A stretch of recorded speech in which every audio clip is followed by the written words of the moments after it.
601 developing right now controversy over a court decision to strike down a person's decision to die with the help of a doctor. Yeah, and now that decision moves forward to the Supreme Court. Last year, a district court ruled it is legal for mentally competent, terminally ill patients to seek a doctor's help dying, saying it was a fundamental right protected by the state constitution.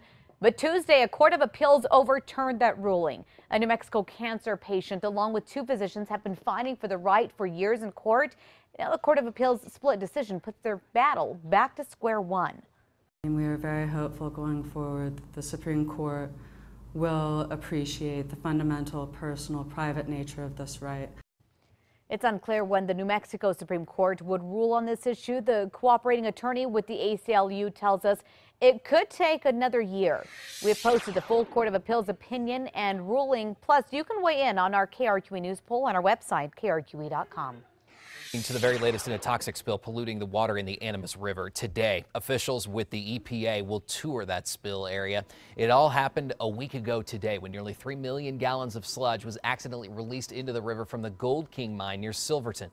All week long, officials from all over, including our own governor, Susana Martinez, have been pressing the EPA for answers, saying it took too long for the agency to notify anybody about the spill.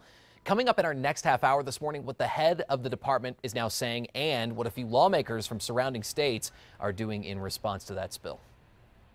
Happening right now, police in Farmington need your help finding this missing teen right here. Take a look at your TV screens. 15-year-old Nefi Seve was last seen at his home in Farmington on Monday. He did not show up for work, did not take his phone or wallet, which has police concern. He's described as 5'7", 145 pounds.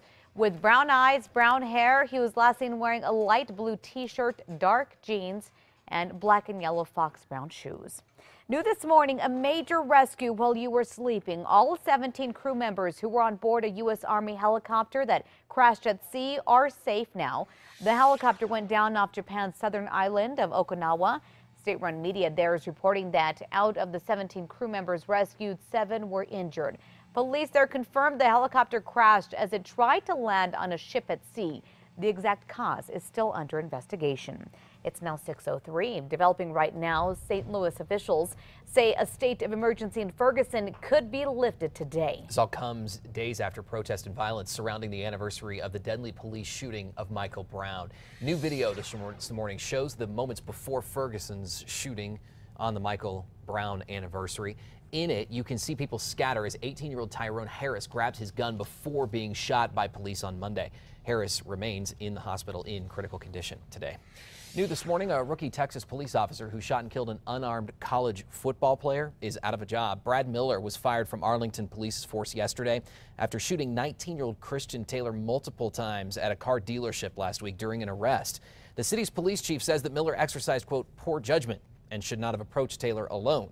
An internal investigation into that shooting is underway right now. So far, no legal action has been taken. And we're following up for you this morning. We're hearing from APS's new superintendent who admits to accidentally sending a text message to an employee he wants out. APS CFO Don Moya got the text Friday. The message was actually meant for Education Secretary Hannah Scandera. Here's a copy of that text message. It says, quote, I'm going to go after Don Moya in the next couple weeks, claiming that Moya's been allowed to ride roughshod at APS with too much control over the district's finances. Moya was put on paid leave the same day he got the superintendent's text messages. We asked the superintendent about that. Taken out of context, I completely agree. If one understood the full context of why that text message was sent, that would be different. But unfortunately, because I can't comment.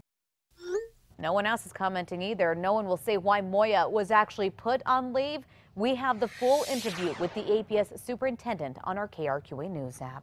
Turn now to this. Allergy season's in full swing. I've been feeling it. The coughing, the sneezing, the watery eyes. Oh, it's taking a toll on a lot of us around here. For months, right? Yeah. And some allergy doctors are saying their patients believe this season has been especially tough. News 13's Catherine Mazzone spoke with the experts to find out why. Catherine? That's right, Adam. Most recent pollen counts indicate major allergies are low to medium. So then why does it feel like allergies are worse this year? Experts say it could all come down to the weather. Many New Mexicans don't need a pollen count to tell them what their eyes, nose, and throat already know. Allergy season is here, and for some, it seems worse. One major reason is the rains. Allergy immunologist Dr. Sam Wong says monsoon rains spurred rapid weed growth, sending a surge of pollen from the region's most aggravating weeds. Here we could test about 18 different kinds of weeds. From ragweed and sage to tumbleweed, alfalfa, and pigweed. Wong says he's seen allergy seasons like this in the past. While the cause of allergies is very complex, Wong says it's possible for people to develop them over time, especially if they're new to an area. Many people move to a new place with new environmental pollens. The first year, they may not have any allergy symptoms. But after 1 year, 2 or 3 years, then they develop a new allergy to the new stuff. In a bad year, Wong says those first-time allergies could be even worse. For many, the reaction can be debilitating, causing fatigue in addition to aggravating sinuses and asthma.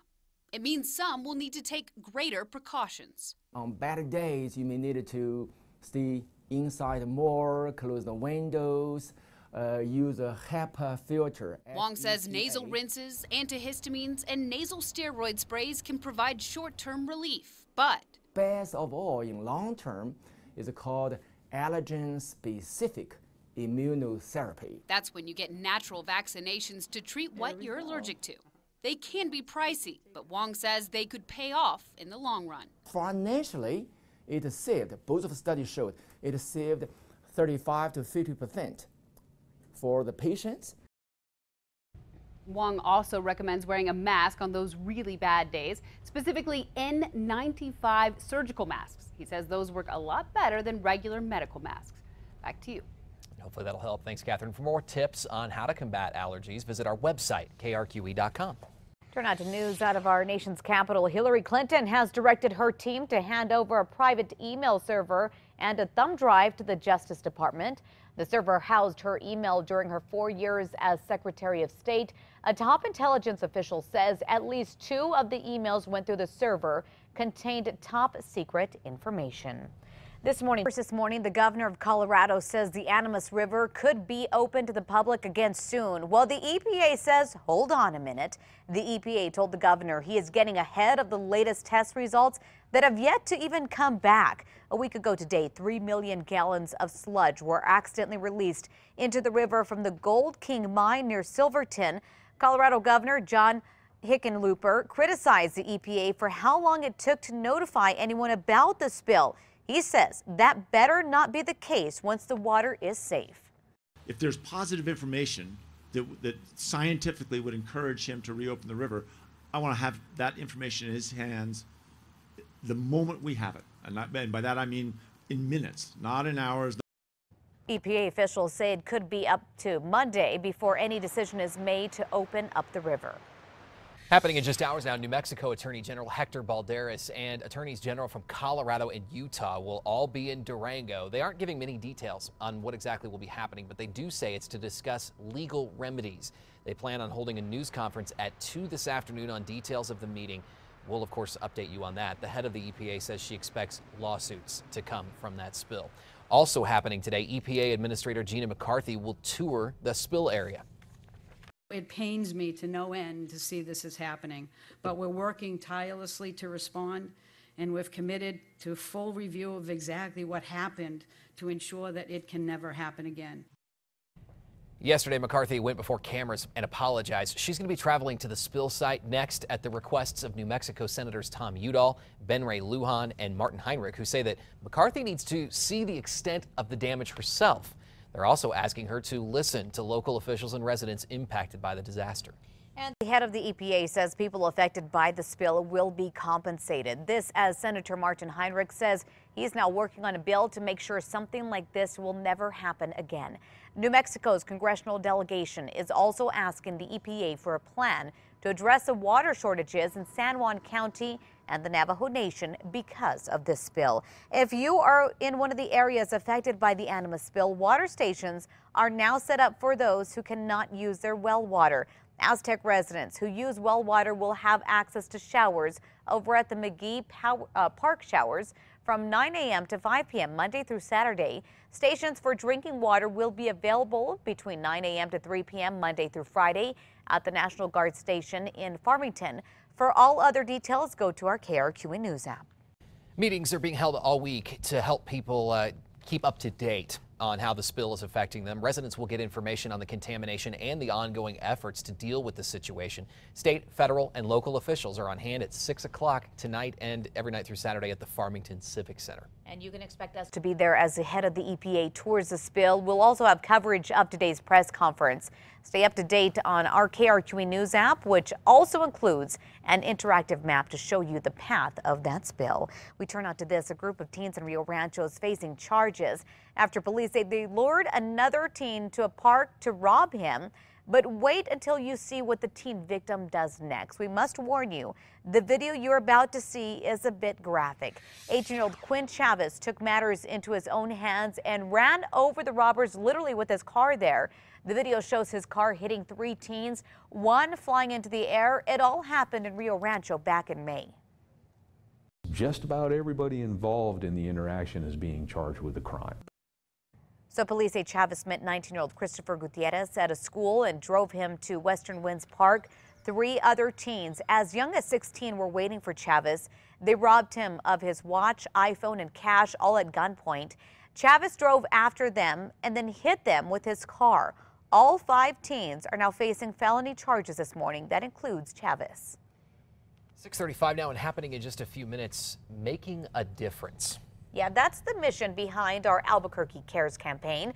Join us as KRQE teams up with the Assistance League of Albuquerque to help provide thousands of New Mexico kids with a brand new pair of tennis shoes. Starting at 7 a.m. on Tu Casa, we'll be holding a phone bank where volunteers will be taking pledges and donations. It's really easy, which will help us purchase shoes for kids in APS Title I schools. If you choose to, you can also drop off a new pair of athletic shoes for kids at any of the Payless Shoes or Papa Murphy's locations. It all begins at 7 o'clock over on Tu Casa Fox. We love seeing the smiles on their faces when they get those. 6:36, NBC News anchor Brian Williams could be back on the job next month. Williams will now serve as the breaking news anchor on MSNBC. He was pulled from the nightly newscast he anchored after being accused of exaggerating a story that he covered during the Iraq War. The network then suspended him without pay for 6 months. Williams spoke about the controversy for the first time in June. He says that he was not trying to mislead people and his ego got in the way. We turn out to this morning. Cleanup begins for people in parts of southern Colorado after heavy rains caused some serious flooding there. We're now seeing videos showing exactly how bad it got. Take a look at this. Cars were being pushed down the streets in Colorado Springs by water and mud. At one point, a car was seen with the driver still inside as it was swept away. Heavy rain also caused flash flooding in Manitou Springs Monday afternoon. No one was hurt, luckily, in all of this. In the aftermath, residents found boulders in the middle of the streets there, along with mud and, of course, a lot of rocks. This morning, a Baltimore police officer is under investigation after a photo surfaced showing him pointing his gun at some dirt bikers Sunday night. A witness snapped the photo as police responded to break up the crowd there. He says the unnamed officer was the only one to draw his gun after someone threw a glass bottle near the group of officers there. In the picture, you can see there's an officer looking at him, and it seemed to me like they had words right after that, and it seemed to me that she told him to put it away, that was not a good idea. And he puts it away, and it was like over as quick as it started. A police spokesman says they take this incident very seriously, and the officer has been placed on administrative duties during an investigation. But a lot of people are still upset this morning because they have not released the officer's name. It's interesting. I mean, a lot of people may be able to spot identify him there by the cell phone picture, but a lot of people have cameras these days. They sure do. It's now 6:38. A New Mexico